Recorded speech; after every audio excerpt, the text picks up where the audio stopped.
ఇక చిరు అయితే ఇందిరా ఠాగూర్, స్టాలిన్ వంటి వరుస సినిమాలతో first week all time records తో మొత్తం ముగించారు.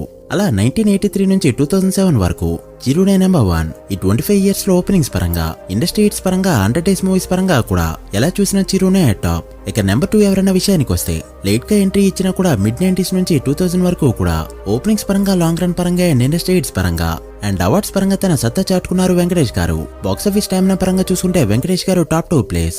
అసలు ఒకనొక టైంలో టాప్ 10 హైయెస్ట్ గ్రోసర్స్ లిస్ట్ లో 6-7 సినిమాలు వెంకటేష్ గారివే ఉండేవి. ఆ రేంజ్ లో చిరుకి తప్ప బాలయ్య అండ్ నాగ్కి సినిమాలు పడనేలేదు.